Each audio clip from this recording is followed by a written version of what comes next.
इस निष्ठुर और दुष्ट कंस को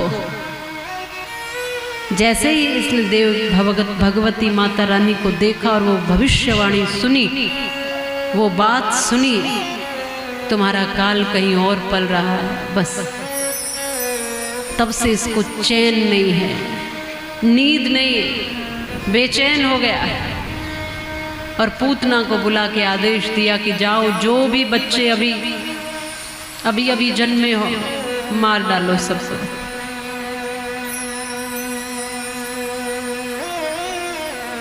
दुष्ट व्यक्ति की क्या पहचान है? यही पहचान है जिसको दूसरे को कष्ट देने में तनिक भी डर नहीं लगता।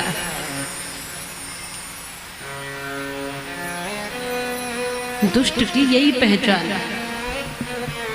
और एक सज्जन की, एक संत की ये पहचान है कि दूसरा कष्ट भी दे रहा है तो भी उसके लिए वो भला ही सोच रहे हैं।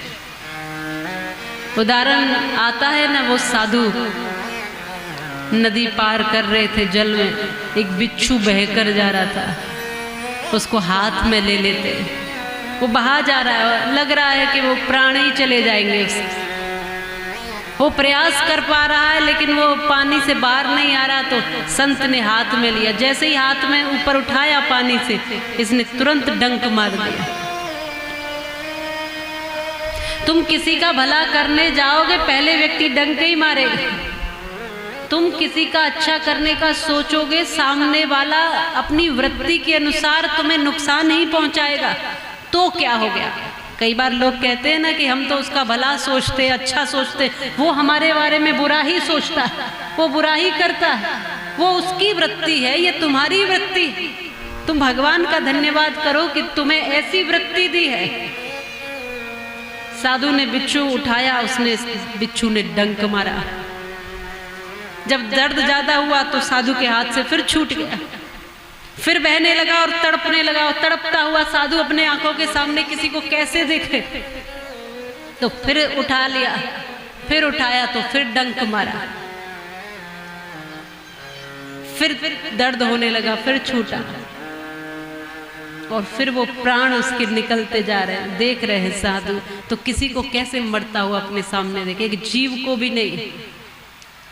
तो फिर से उठा लिया और धीरे धीरे धीरे धीरे करके पार होते चले गए, 2-4 कदम बढ़ाते चले गए और जल से बाहर आकर उसको छोड़ दिया। तो साथ में जो व्यक्ति था उसने पूछा, महाराज आपको इसने इतनी बार डंक मारा, फिर भी आपने इसको क्यों बचाया, बार बार क्यों बचाया? संत ने कहा कि डंक मारना उसका स्वभाव है और बचाना मेरा स्वभाव है।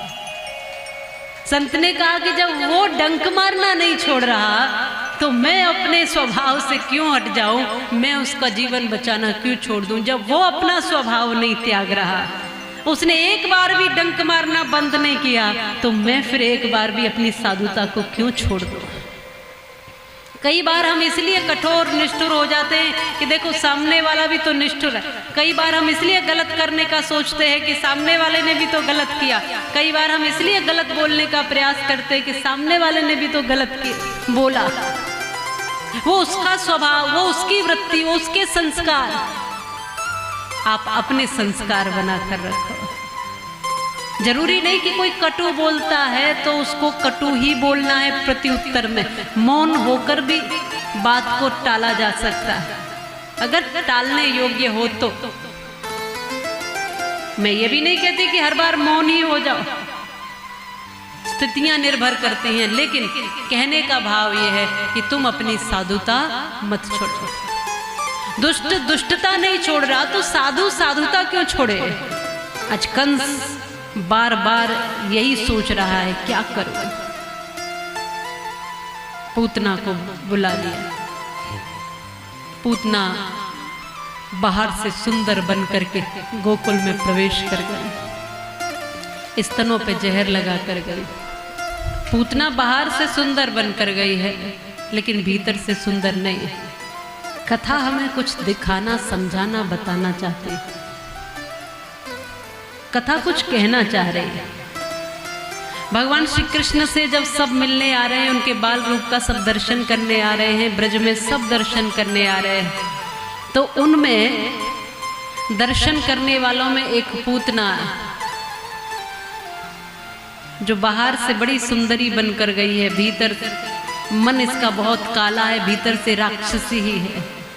बहुत लोग आपको ऐसे मिल जाएंगे, दिख जाएंगे समाज में, जो बाहर से बहुत बढ़िया चेहरा बना लेते हैं, बहुत अच्छे साधु के सम लगते हैं, और यहाँ तक कि बोलने में भी मीठा मीठा बोल देते हैं, बिल्कुल मिठास भरा बोलते हैं, बहुत सुंदर दिखावा कर लेते हैं। कई कई चेहरे बदल लेते हैं लोग, कई कई चेहरे लगा लेते हैं, ऐसे लोग भी दिखेंगे, और ज़्यादातर ऐसे ही लोग होंगे। जब भी जी चाहे नई दुनिया बसा लेते हैं लोग, एक चेहरे पे कई चेहरे लगा लेते हैं लोग, असली नकली का पता ही नहीं चलता। और ज़्यादातर लोग समाज में नकली ही रहते हैं, बात बात पे रंग बदल देते हैं, बात बात पे बात बदल देते हैं। कल आपके यहाँ पर एक गिरगिट आ गया था, आप सबने देखा, आप भाग रहे थे, आप सब तो भाग रहे थे, लेकिन मैंने उस गिरगिट से पूछा कि भाई तुमने रंग बदलना क्यों छोड़ दिया? तो बोले कि अब इंसान रंग बदलने लग गए, मैं क्या करूँ। हाँ, इंसान इतना रंग बदलने लगा है, रात को कुछ कहेगा, सुबह कुछ और। बोले रात गई बात गई, सुबह कुछ, दोपहर को कुछ और, दोपहर को कुछ, शाम को कुछ और। कितने चेहरे बदल रहे हो, कितना नकलीपन।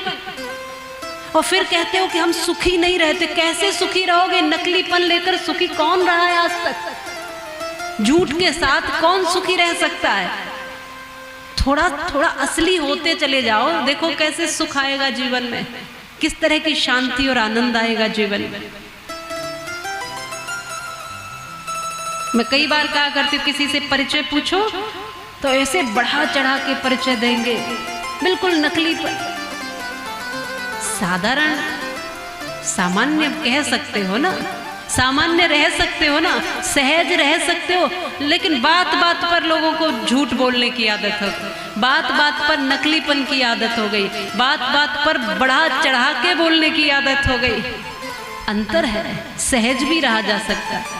पूतना बनावटी बनकर के बाहर से सुंदर चेहरा लेकर, सुंदर बनकर, सभ्य बनकर, अच्छी बनकर आई, भीतर वही राक्षसी है, विष लगाकर स्तनों में आई। और मैया के यहाँ ये सब सामान्य सी गोपियाँ थी, निष्कपट निश्चल गोपियाँ, बेचारी भोली भाली, क्या जाने छल कपट क्या होता है। ले गई मैया यशोदा के पास, और यशोदा मैया ने बड़े भाव से अपने लाला को दे दिया। कोई देवी आई है स्वर्ग से, दे दिया लाला को, मेरे लाला को देवी मैया आशीर्वाद दे देना। ये एकांत में लेकर गई, स्तनपान कराने लगी, और स्तनपान कराते कराते आज सोचने लगी कि अब जहर पी करके, इस तरह का जहर पी करके अब तू बच नहीं पाएगा। मन में बड़ी कटुता है। भगवान विष तो पीने ही लगे, लेकिन साथ साथ इसके प्राणों का भी पान करने लगे, और प्राण भी जब इसके खिंचने लगे तो घबराने लगी, और घबराहट में इसका वही स्वरूप आ गया जो राक्षसी वाला था, राक्षसी भेष प्रकट हो गया। मैया यशोदा ने देखा, मूर्छित होकर गिर पड़ी, और ये दौड़ने लगी है, प्राण बचाने के लिए भागने लगी। इसके प्राण निकलने लगे तो ये भागी, गोपियां भी पीछे पीछे भाग रही है, लाला भी इसके साथ ही है, और ये खुद कह रही है लाला छोड़। लाला कह रहे हैं कि देखो, या तो मैं पकड़ता नहीं किसी को, और पकड़ लूं तो छोड़ता नहीं। भगवान भी फिर ऐसे ही, ये दौड़ती गई, इसके प्राण खिंचते चले गए, और जंगल में जाकर विशाल काय शरीर गिरा। यह गिरी धड़ाम से जाकर के प्राण इसके निकल गए, और गोपियों ने जाकर भगवान को वहाँ से ले लिया, और ले करके मैया की मूर्छा खुली तो मैया को पकड़ा दिया। और अब मैया ने सोच लिया कि अब मैं मेरे लाला को किसी को नहीं दूँ। भोली सी मैया, भोली सी गोपियाँ, सहज भाव, इसकी चतुराई नहीं समझ पाई।